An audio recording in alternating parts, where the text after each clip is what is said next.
What is up, you guys? Wowee. I got to listen to the first of the two road games that the University of Hawaii men's basketball team went on, and that was at Cal Poly. And that was a great performance. They would win that game 86-66 thanks to an early second half run. Unfortunately, I didn't get to listen to the game against UC Santa Barbara, but I did see the final outcome, and UH ended up losing that one 77-62. So I'm going to get into that in a little bit. I am going to try and keep this a little short because they do play again tonight.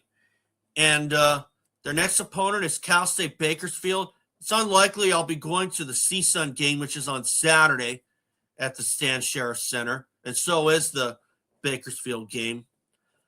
But a reminder, guys, remember, subscribe if you think that I'm worth listening to, or if you just want to see some more of my games. But in the meantime, let's get into this.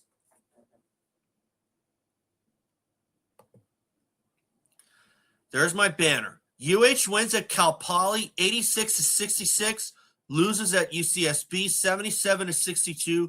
Bad start, the culprit. Now, Cal Poly, I'm going to talk about that first. Cal Poly is a game that I expected UH to win. Did I think it was going to be a rout? No. I did expect Cal Poly to put up a fight, and they certainly did. They had one of the nation's leading scorer, Hamad Musa, on their roster, and UH held him to only 17. So what that tells me is that Musa is probably a guy who goes for 25 or 30 in every contest. And we held him to under his average. And that's a good thing to take away from. That game at Cal Poly, I would give them an A-. They were able to find a way to get a sizable lead over Cal Poly, who is notoriously one of the doormats of the Big West, except for last year where they ended up beating us and ended up going on to the tournament by defeating Long Beach State. And, of course, UH did not qualify for the Big West tournament at all when they fell to CSUN at their place. So what happened there was Gytis Nemeikša came off the bench to lead the Bows with a double-double of 21 points and 11 rebounds. But another guy who really provided a spark was Dre Bullock with a 360 slam dunk in the second half. That was essentially one of the 8 unanswered points in a 68-second span, as according to HawaiiAthletics.com. I like to read their recaps for sure. And that was a great game for the Bows. And good to see Gytis Nemeikša lead the team again, because that's what he did last year. He led the squad in scoring. And this year hasn't turned out the way that I probably may have anticipated. But again, Gytis was coming back from injury, and I did expect him to put in some good performances, and he did. And he's proven to be a very valuable pickup for sure. And as soon as UH got off to a good start in that second half, that was it. Cal Poly had virtually no answer. But in the first half, Cal Poly had 7 or 8 triples, while UH had about, I would say, 2 or 3. But to see UH come through with that win was a great performance overall. And that opening first minute and a half in the second half really told the story as far as a win is concerned for UH. And like I said, I would give that game an A-. And that was a great performance to see for sure, like I said earlier. Now to UC Santa Barbara, and that was a bit of a disaster all around, unfortunately.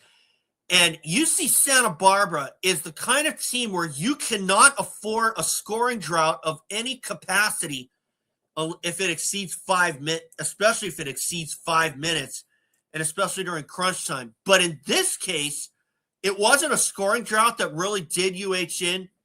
As you can see on my banner, it was the start. Because UH was like 1 for 15 supposedly from the field to begin, and they had to play catch-up the entire game. But props to UH, because I would give that game probably a B-. They fell behind by as many as 17. They cut the gap to 7 in the second half. Unfortunately, UCSB answered the bell and shut them down. And unfortunately for UH, that's about 9 losses in a row to Santa Barbara. And really, that's almost like the Bulls with Jordan, for sure, trying to beat UC Santa Barbara. Now, the word is that UC Santa Barbara has been having a kind of some hot and cold games. But if I'm the University of Hawaii right now, to be frank, I think somebody's giving us bad information, because as far as that's concerned, I don't see anything wrong with them. Because to see them play as good as they did, and give them credit too, but the fact that they were able to turn us back, especially with those hot and cold games, like I said, if you're the University of Hawaii right now, somebody's giving you bad information, it seems like. But props to them for sure, because the start really did UH in, for sure, and they had to play catch-up the entire time. Now, one of the guys on the roster who had a really good game is also a local product in Zion Sensley. Now, that last name should sound very familiar to hardcore UH fans like myself, because Zion Sensley is the son of former UH men's basketball player Julian Sensley. And Julian Sensley is from when I went to high school. And to be frank, he did a really good job. He scored double digits. And I do expect him to put in a good performance for the local crowd when he does come in. We didn't see him last year. I think he may have been injured, or he may have been a red shirt. But regardless, UH is going to have to be on their toes when Santa Barbara comes in next month. And that's where I'll leave it for sure. So obviously, UH has got to work on their starts, and I really hope that they did, although logic says that Coach Ganat and the others have gone over that diligently with them and gone over some drills as far as starts are concerned. Now, obviously, they're shooting. That could go either way. But still, if you get off to a bad start against a team like UC Santa Barbara, that's like playing against the Bulls with Jordan. With Michael Jordan out there, I should say. So, obviously, we're moving to another conference. This coming February will be the last time for the foreseeable future that UH will take on Santa Barbara. And to be frank, I hope that they come away with a win and stop this skid. Because to be frank, UH has got the pieces to do so if Irvine was any indication. And if they could put it together, Santa Barbara won't stand a chance. Just like with 2022, where UH came roaring back after being down 23-4 at one point in the first half. And that was the last time UH beat Santa Barbara, 2022. So, they're obviously going to have to work on starts. And if they can come out with a good start against Bakersfield, Bakersfield's not going to stand a chance. We can't take them lightly, but I do expect UH to come out on the winning side of things. As far as a prediction goes, I'll probably say 6-point favorites for the Bows. It won't be easy, but they have to play hard. Don't let up and get off to a good start and have a good shooting night for sure. So that's where I'll leave it. So anyway, guys, that's all for today. And remember, subscribe, and I'll see you all. I'll have a recap of the San Diego Supercross up likely on Friday. So thanks, guys. Subscribe, and I'll see you all again. Go Bows.